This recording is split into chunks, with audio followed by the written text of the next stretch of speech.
May 10th, 1945. The war is over.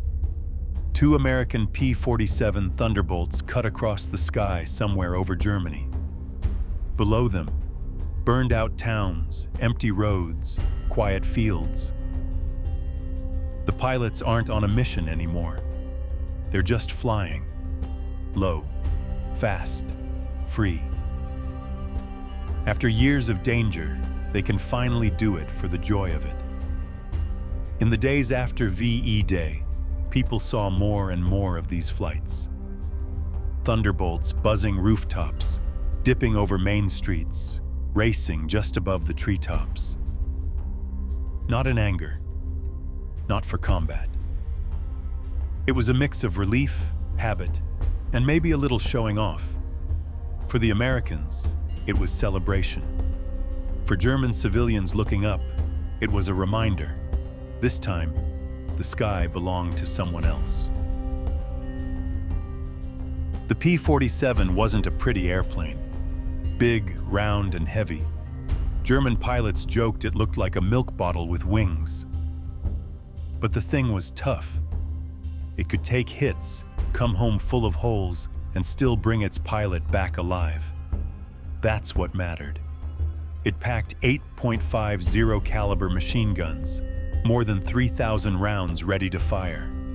A single pass from a P-47 could tear up a train or rip apart a column of trucks. And when fitted with bombs and rockets, up to 3,000 pounds of them, it became one of the deadliest ground attack planes in Europe. By 1944, that was its main job. Low-level strikes, close support, making sure nothing moved behind German lines. Inside, it was pure American engineering. A giant radial engine and a turbo supercharger that vented through ducts behind the cockpit, giving it that wide, stubby look.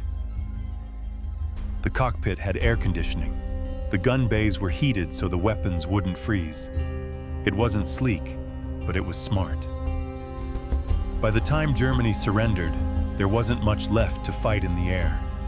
Still, the Thunderbolts stayed busy, patrolling, escorting transports, keeping pilots sharp, and sometimes just flying to fly.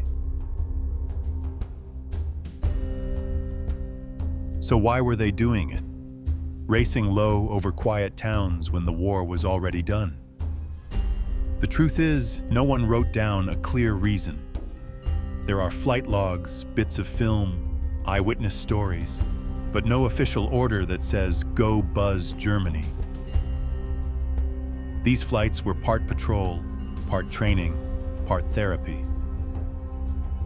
Some of it was about control. The Allies wanted to make sure everything stayed quiet. Flying low let pilots see what was happening on the ground. Roads, convoys, leftover military equipment. It also sent a message. There would be no second act, no resistance rising from the ashes. Some of it was about documentation. Cameras were still rolling. They filmed the wreckage, the rail lines, the bridges, the scale of destruction. Those images became records, evidence, maps, and later history. And some of it was about morale. For men who had lived through years of missions, flak, and fear, this was how they unwound. Low passes, fast turns, the sound of the engine filling the cockpit. It was freedom. A victory lap. For the people on the ground, it could have felt very different. Maybe it was comforting. Maybe it was humiliating. No one can say for sure. There was also the simple fact of training. Peace doesn't mean you stop flying. Pilots had to keep their hours up. Engines had to stay warm. Airfields had to stay active. By then, the risk was almost gone.